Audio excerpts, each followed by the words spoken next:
the design with Sir John Harvey Vickers in 1935. It really is a bit of a clue. They get the tractor gearbox from a Ford tractor. They get a Ford V8 petrol engine from a car, put it in the back. They do all these things to find the cost of it. What they do though is they put really thick armour on the front of that vehicle. Commander, he's got to sit on the floor to operate the radio. Driver you can see in the front, open anyway, you can see where he's going. When he closes that, he's got a tiny little periscope. That goes into service at the end of the 30s, and it's already getting the design for its replacement.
Matilda 1 and Matilda 2, they see action with the British Expeditionary Force in France in 1940. And famously a battle at a place called Arras, with the 4th and 2nd Royal Regiments.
So as manufacture in Britain concentrated on those aircraft, and of course the Navy is still vitally important to get us all fed, we went to the American Americans to start saying, can we buy tanks off of you? Can you make tanks to our designs, just as the French did with the Char B? The Americans very sensibly said, I'll tell you what, instead of building your tanks, why don't you make? They stopped that and realised they needed a bigger gun on it, so they built this tank service. It's called the Grant. In American service, they called it the Lee. We paid for the first half of these, and then the famous Lend-Lease comes in to threw tanks on the Never Never, as it were. Now the Grant, they've already decided being a 75mm gun. They really want to build the next model, the Sherman, with the turret on the top, but at that particular moment in time they didn't have the skills. So they put the gun, the big gun, in the side in what they call a sponsor. They're copying the French Army, they're copying the British Churchill tank as well when they're doing that. And it's really an interim model. A chap called Carr, a British designer, he changes the top turret out in America. He does a new design of that top turret because we like the radio in the top. That's another big difference. The Americans put the radios in the hull. We end up fighting in North Africa. There's about 600 of these ready for the Battle of Alamein. Really important. Everything you say about the Grant, different factories they have to go to.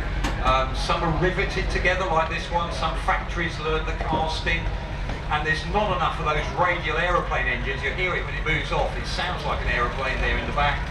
Not enough of those engines, so they start using other types of engines as well, which is exactly what happens also with the Sherman tank later on. Now back in, and even though it started with a 2-pounder gun, they were able to upgun it. It was really tight inside the turret, but they ended up there with a 2-pounder, then a 6-pounder, then a bored out 6-pounder gun. They called it the quick firing 75mm. It fired the same ammo as a Centurion, and again, commonality, things like that, really important that way. This one was used as a ED, acute lunge drive, 2 ways of driving. When it goes past, if you look under that canvas that goes round it, at the back there's a propeller. We train with it, but we don't actually go to war with it. We use a Sherman DD. The main reason, look at that long gun out the front. If you see that, it overhangs the front, so you can't, the gun actually goes back if you use a screw. So, and they worry about that on D-Day. You want them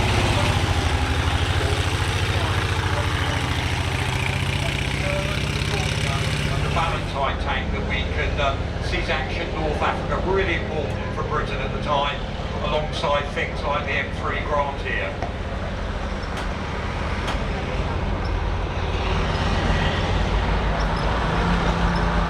Now this particular Grant, new to us, lovely to see here at Bovington, part of the Bill Bannister collection. It's actually in the markings. After we use them in North Africa, the Americans used very few of them for a little while in Tunisia, or they went out to the Far East to fight the Japanese, or in India, Burma. This one ended up going to Australia, and Australia trained on them. It's in the markings of the 1st Australian Armour Brigade unit. They were ready to defend Australia if the Japanese had the Uber engine, and using a radial aeroplane engine. You can hear that there, it sounds like a plane taking off. That's giving you a level of power that most other engines just couldn't reach at the time. Developed from a First World War 75 gun, they put in the tanks there, and the development of that gun is what's going to go on the Sherman a little bit later.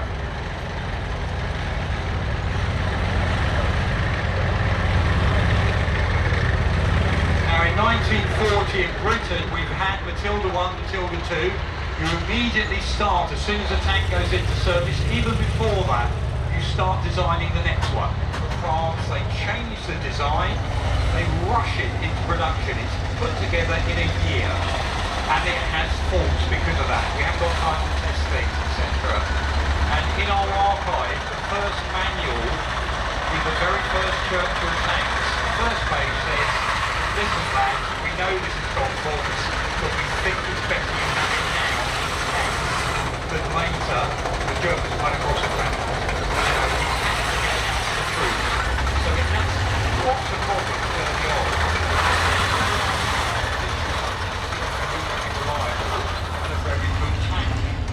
got troops.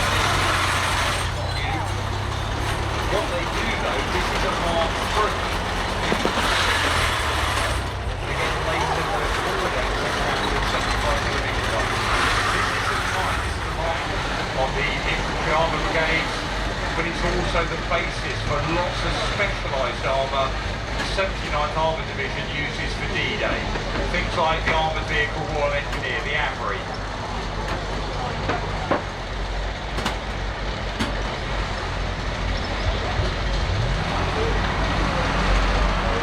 On the back that they pressurise and squirt out the front, really frightening weapon. So it actually saw really impressive service. Debate about, it's called the Churchill, was that after the Prime Minister? Might be after, actually named after one of the earlier Churchills, Duke of Marlborough. But again, famously, Winston Churchill, when it had trouble, typical, they've named it after me because it's no damn good, that's what he said at the time. Example, the Germans had nothing like that. If they captured it, they reuse it. The Italians copied it when they captured one, they made something called the Lynx. They thought it was great. And it's something, this one's a Daimler Dingo, we've got a Daimler armoured car, real British armour, very, very good. That'll get you up to about 55 miles an hour on the open road. It can go just as fast backwards as forwards, which if you're doing the recce roll, imagine it, if you think the enemy coming the other way, you want to get out of trouble. You've got a Bren gun in back, okay, so you're not there for fighting, you're there for finding out where the enemy are. The most important weapon on that vehicle would be its radio, wheeled armour, pre-selector gearbox, fluid flywheel, Daimler armoured car, the bigger one with the turret on the top, you know, that's got disc brakes, it's got amazing technology at the time that we were putting out there. And so, interestingly, when the Americans came along with a couple of their armoured cars on offer, including the one that's driving around now, the M8, put it bluntly, the British kind of turned their nose up a bit. Not sure we really want this one, sort of thing. The M8 armoured car, the other end there, it was going to be a tank destroyer to replace, again, over 50 miles an hour on a good straight road. Cross country, no good. Mud, really poor. And even worse, if you go over a mine, the belly plates are very thin armour. So even though this is actually, this particular one is in British markings, we didn't really like them so much, especially as we got much better wheeled armour of our own. M8, crew of 4, 2 guys in the front, 2 in the turret, and you got the radio in there. And why it's such a familiar vehicle, because the Americans had quite a number of them, I think 6,000 are made, they were passed on after the war. Internal security, there was a version with the turret off the top called the M20, more like an armoured personnel carrier. So there's still, we have that period where we're building, as I mentioned, the tanks that are still in the factories. We've got better designs. 1940, the 6-pounder guns ready. The 2-pounders in Churchill. Can't risk stopping the guns in Churchill. So we don't have 6-pounder tanks. We're developing an engine as well to give our tanks in the future more power. We were building a tank that was going to replace our Crusader tanks. It was going to be a medium cruiser tank. We ended up making this a Centaur because it got an earlier engine in. And when they were building these, they were building them with the engine bay in case we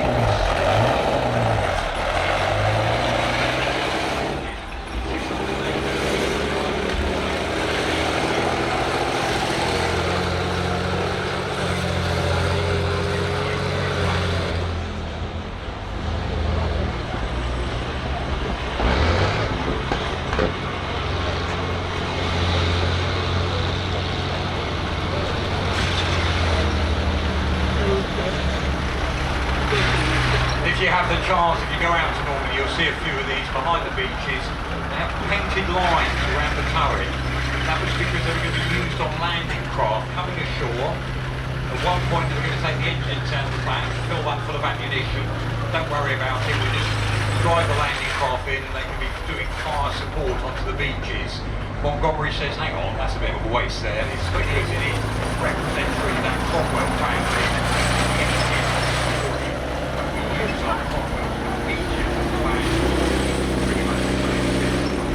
They end up going faster and further from the same river up to the Dutch border. They give that quicker. It's got a punchier gun on it. This is something called the 77mm high velocity gun. The round that comes out the end is the same size as a 17-pounder. It's exactly the same round. The shell case with the propellant in actually comes from an anti-aircraft gun. Slightly smaller so they can manoeuvre it in the turret. Thick armour still, thicker than what we had on the... and we get it to the troops in about December of 1944. That's just when the Germans have their attack at the Battle of the Bulge. So what they do is they take those tanks back on the 7th Armoured Division and reissue them with Shermans, because they thought if you're going to go and beat a load of German tanks, much better you're in King.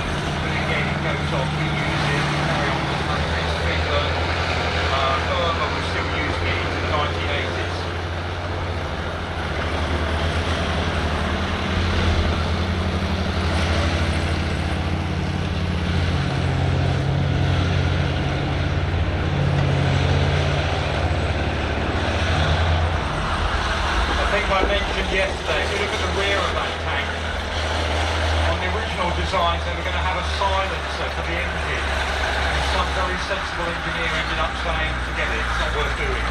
So all you've got is two fishtail exhausts, because you're going to hear that, you're sitting in a foxhole somewhere and you hear that rumbling away in the distance.